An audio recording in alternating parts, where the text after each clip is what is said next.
Hai, selamat datang kembali dalam channel saya. Kali ini kita akan masuk pada bagian kedua video bimbel kalistungnya. Jadi yang kedua ini, apa sih langkah demi langkah yang kita bisa lakukan untuk membuka sebuah bimbel kalistung?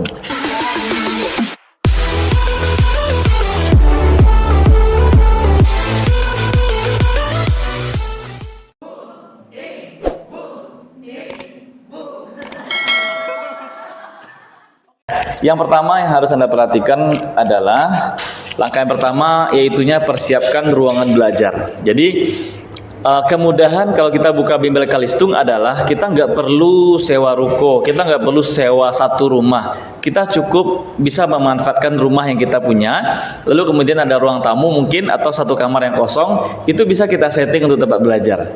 Kenapa? Karena sekali lagi konsepnya bimbel kalistung ini tidak terlalu sulit, tidak terlalu harus sempurna. Karena targetnya hanya sekedar bisa membaca, menulis, dan berhitung. Yang penting Anda bisa punya satu unit usaha sebagai pendapatan tambahan bagi Anda dari rumah. Ya, itu yang pertama. Jadi bagaimana cara mempersiapkan ruangannya? Ya sederhana saja. Yang penting ruangannya bersih, rapi, kemudian tidak terlalu bising. Ya, tidak terlalu bising. Kalau terlalu bising yang ditutup.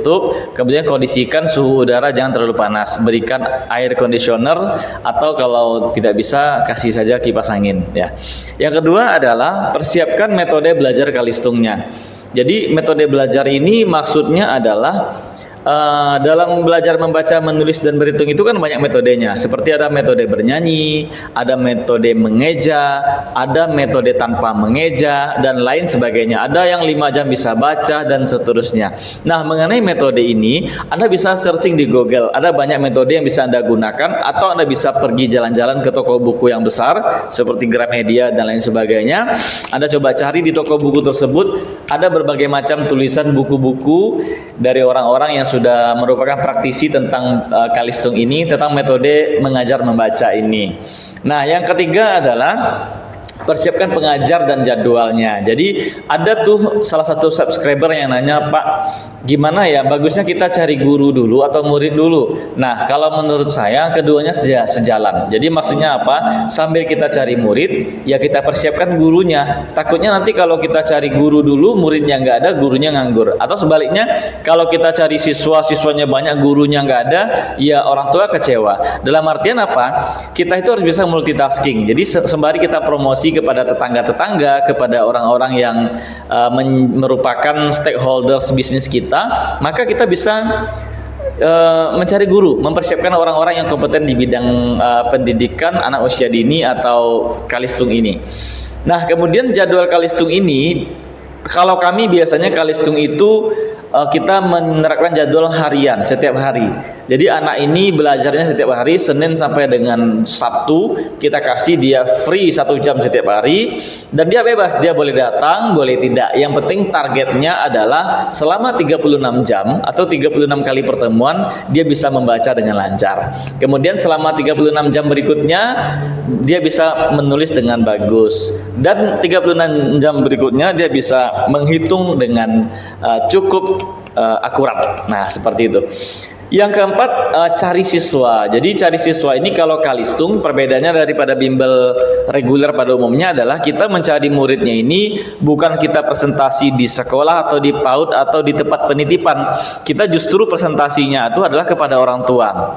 Utamakan dulu tetangga radius 100 rumah dari lingkungan Anda. Radius itu artinya adalah lingkaran. Jadi lingkaran 100 rumah dari tempat tinggal Anda, maka promosi pada mereka, ya. Tawarkan pada mereka langsung, baik dengan brosur, dengan surat, dengan bertemu langsung dan sebagainya. Karena yang namanya teori promosi, nggak mungkin kita promosi nggak ada hasil. Itu insya Allah selalu ada hasilnya.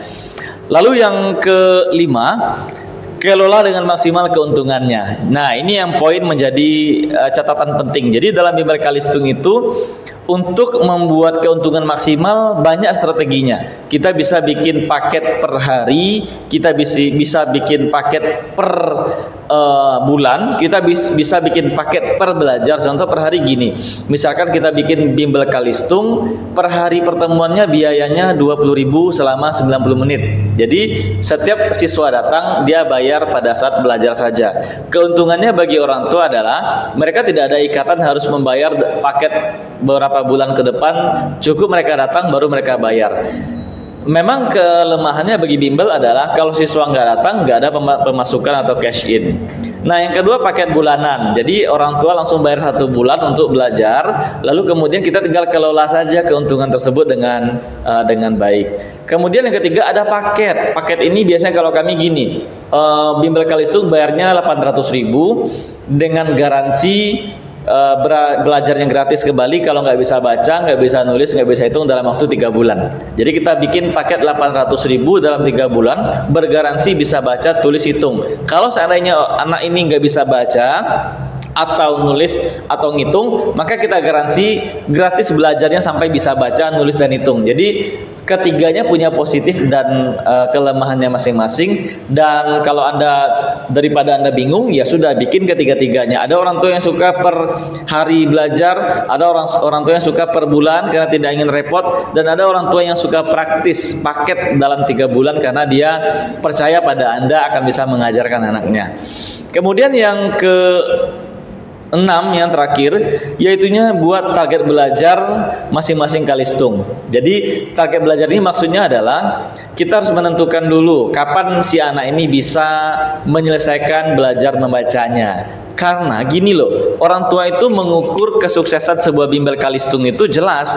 Tolak ukurnya adalah anaknya dari hari ke hari bisa membaca. Anaknya dari hari ke hari candu menampilkan kemampuan membacanya pada orang tua. Contoh gini, pas nyampe di rumah si anak suka bilang, "Pak, itu tulisannya saya," kayak gitu. Itu tulisannya kebun binatang kayak gitu-gitu. Jadi si anak suka menampilkan, memamerkan kemampuannya. Nah, ini membuat orang tua puas dengan pelayanan belajar kita. Artinya apa? Kita tentukan target belajarnya itu sampai kapan, deadline-nya kapan, jamnya kapan, harinya kapan, bulannya kapan, sehingga orang tua merasa bahwa ini memang solusi untuk mereka. Artinya apa?